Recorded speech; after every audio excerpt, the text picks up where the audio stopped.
funny. It feels like I'm coming to the microphone. I'm coming to this sense space Culturepilgrim update, and I'm trying to, without distilling things into particular topics, give expression to what feels most important at this time in my life.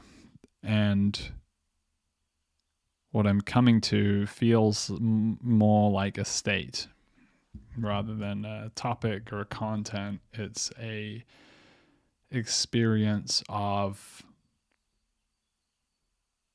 contentment, although contentment doesn't quite do justice to it, because it's the quality of peace that comes on the other side of, if you've ever heard David White's talk in one of his poems about having a fever in which he's bedbound and thinks he's going to die, and then after 3 days or so in this bed in the Himalayas, he comes out and he's alive, and he just like fucking like laughs, and the purity of the laughter on the other side of that is obviously, and it's absolutely different to just a regular old laugh, and that's the quality of the peace that I've begun to glimpse and experience. It's truly that rebirth peace that comes on the other side of immense period of internal struggle and feelings that feel like they can't be reconciled. And all of this, of course, is kind of spiraling in nature, all kinds of inner transformations. They're never linear A to B. It's always like there's always a return. There's like a coming back around and a revisitation, and each time a digestion. And I feel it's almost as if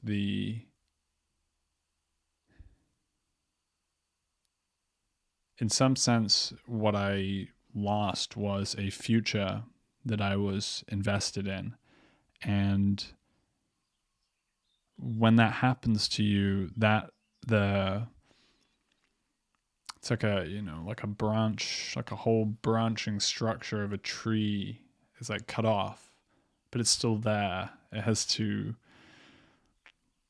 wither, it has to be digested, and it's like the lifeblood of that has to slowly flow down into the present through time, through the grief and healing process. And that's sort of what it feels like. It's like that dead limb, or the parts of that limb that are no more, have to like slowly drip down and come through into the life world of my present.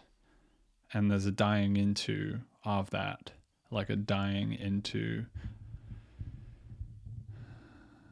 letting go of those things. And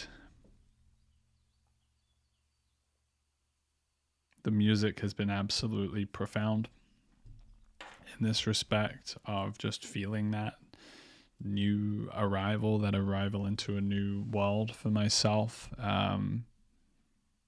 Just, sitting by myself, listening to tracks that I've done and just feeling like absolute fucking like joy, like, yes, fuck yeah. Like, I can't believe that this is being made by me, and is happening. And it's an incredible way to push the boundaries of what I expect for myself and what I think is possible for myself when I can give expression to a totally different side,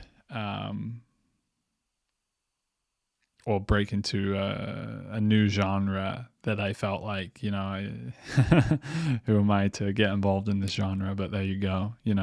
If you have the music flowing through you and the intentionality to do it, then it can happen. And that is astonishing. underneath all of that, I feel faith has become the core project underneath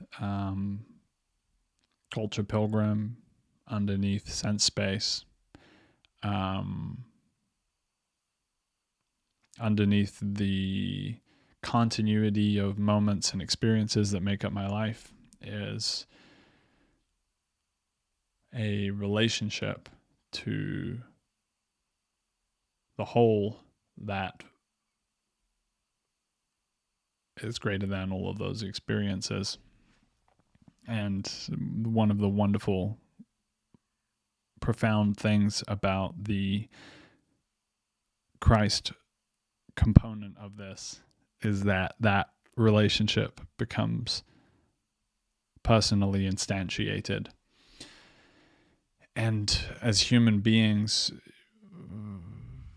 to heal and to relate and to experience love, it's so much more necessary for that to be in the form of relating personally to a person. And so despite periods of kind of being fogged over to this with greater and greater continuity and perseverance to develop and attend to that relationship with Christ, with the Christ person, then I've been able to experience that love, that unconditional love, which is a dying in itself to experience.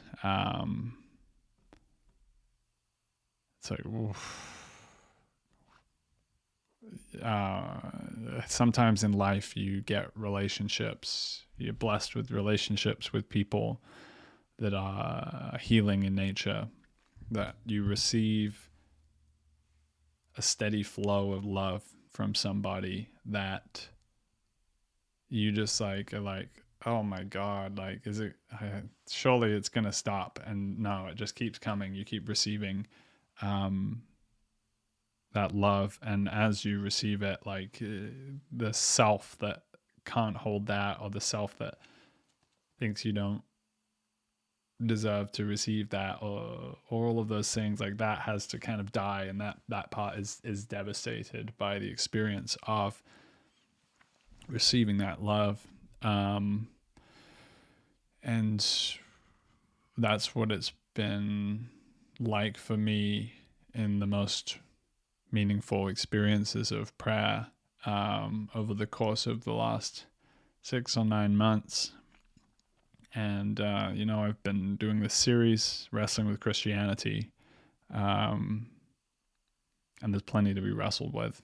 But one of the core understandings of Christianity that I've gleaned is that the relationship to Christ is something that develops in the context of suffering, in the context of immense suffering, and I am not in any way suggesting that suffering ought be sought out or increased because of this.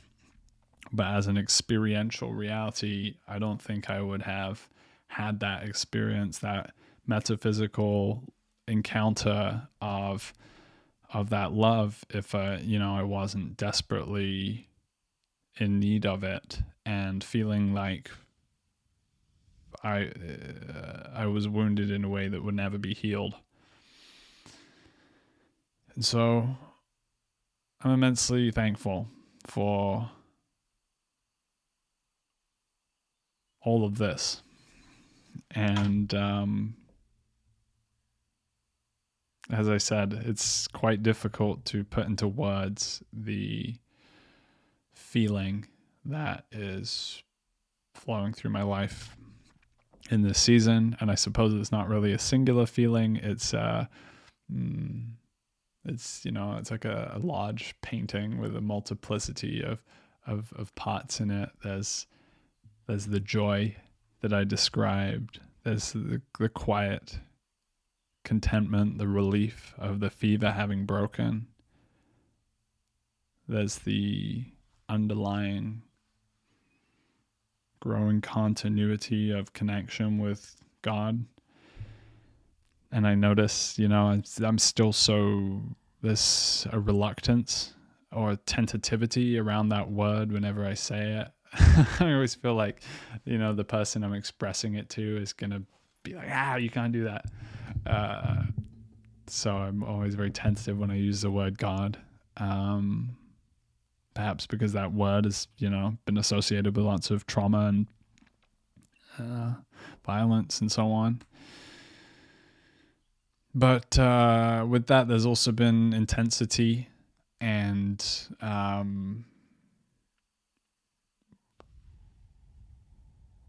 lot of the warrior energy, the energy from which the capacity for violence, the capacity for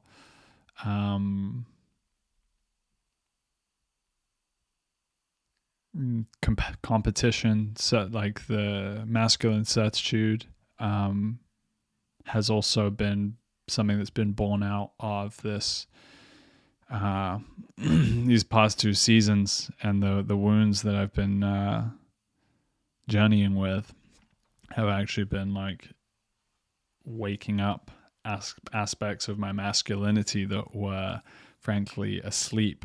And that's not to put any judgment on me. It's, an emergent property of the entire tree of life that leads up to this guy here.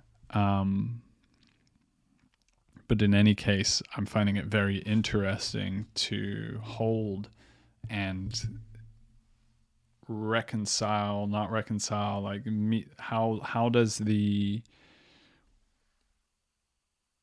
willful, aggressive side and the Christ love side meet? Where do those two come together, and in what ways does my evolution, my fuller realization, actually hinge upon the paradox of those two pieces coming together, but not, almost magnetically, the charge of the two together.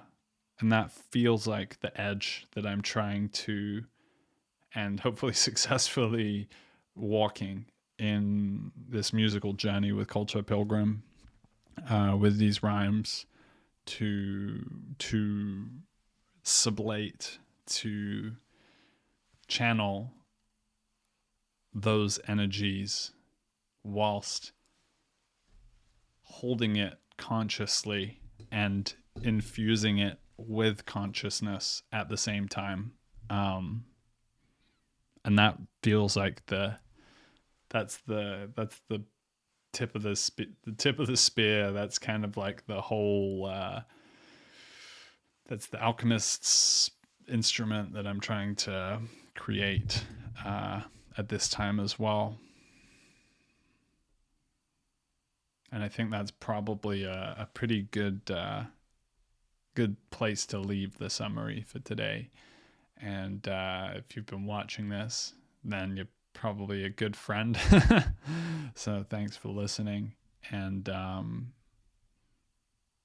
excited to continue on this journey with you all, to share in the fruits of the labor and see where this all leads to.